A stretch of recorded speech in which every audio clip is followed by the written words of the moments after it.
front. Jeff, you showed us that the wrecks can happen anywhere on the racetrack. Unique about Talladega, the start-finish line, it's not right in the middle of the tri-oval on the front stretch. Yeah, this race can, you think somebody's going to win it. Next thing you know, somebody else pops out of nowhere and ends up winning this race. And think about how important these stages are. We showed you how close the points are. The stages are quick, only 25 laps into this first one. Things happen fast at Talladega, one of the fastest racetracks in the world. Talladega, high banked, high speeds, high drama.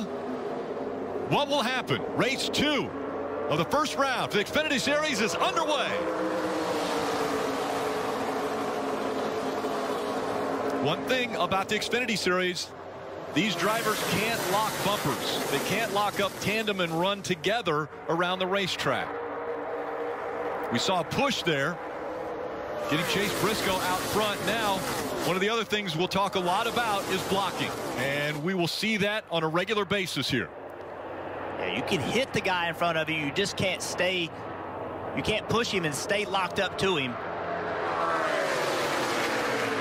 I think it's going to get aggressive right off the start here. You know, positioning yourself. I know it's 24 laps before the end of this first stage, but that happens quickly, and positioning yourself right now is important. Some good momentum coming from the top. I think Briscoe is going to allow them to get on the outside. 9 car seems like he's just cleared the plane of the quarter panel there. Now they're side by side. Briscoe's going to try to stay down here in front of this other Ford, the 22 car of Cindric, and work together and allow those Chevrolets to team up on the outside. Well, it's an unfair fight if you talk about Chevrolets versus Fords, because there's only 2 Fords in the entire field. The field is definitely heavy Chevrolet. So how do you decide what to do if you're a Ford? Well, you're in that inside line. Everybody behind you is kind of forced into position to have to push you and draft with you. So I guess as long as this field doesn't thin out, and it doesn't really become like a numbers game.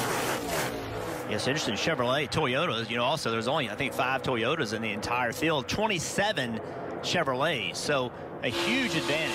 Interesting there. Noah Gragson went real wide, and his teammate Justin Allgaier did not go out there with him. Went to the middle to take the lead. And no one will go with Noah out there at this point in the race. They're going to try to fill the gap in front of them and push Noah all the way to the end of the line. I don't know if Noah wanted to go out there and go to the back. Seems like the only thing you could think of is maybe some temperatures, but it's a little bit early for that. Oh, a little bit out of control there. The 11 of Haley pushing the 21. Anthony Alfredo, he got out of shape, had to back off. Look how much he stacked those guys up on the outside line. They're going to have a big run on Justin. Inside line stretched out ahead there by a couple cars. Here comes that outside line with momentum again. Will the Fords get up there and block it? It looks like they will. And they're doing it as a team, almost. Obviously not teammates, but the 2 Fords go together to block the lines. Yeah, the bottom lane, Annette got underneath the 39 of Sieg. Now there's a battle for second place. Allgaier in that 7 red car, he's been really aggressive so far. He's trying to split those Fords up. He's just trying to go to the front, pass whoever's in front of him. I agree, trying to keep those Fords apart. Those Fords seem desperate to work together and stay together, Marty.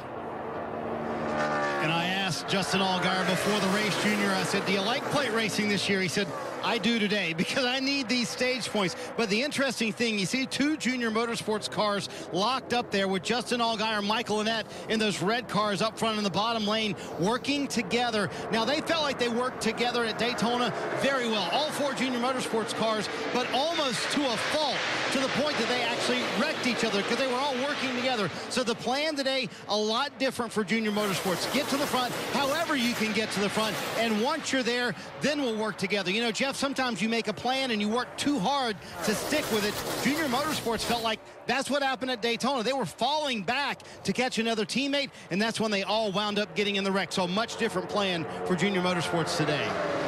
Yeah, Marty, you know, plans are great, but as things start to unfold, sometimes those plans have to change. And to take a lot of cars and move back in the field to go pick somebody up, I don't like that idea. I just don't think that's smart. I think if somebody gets hung out, they just get hung out, and you just have to keep moving forward. And as I'm listening to Marty give that report, Junior, I'm looking at you and I'm saying, wait a second, we have arguably one of the best ever at doing this. What kind of advice do you tell your drivers at Junior Motorsports? I just talk to the drivers who reach out. I don't really go trying to, you know, force any information on anybody. And if you want to learn a little bit or take any of my advice, my phone, you can call anytime. And a few drivers have. The ones that do, I tell them to take every run. Have fun, you know, and learn what your car can do. Be aggressive.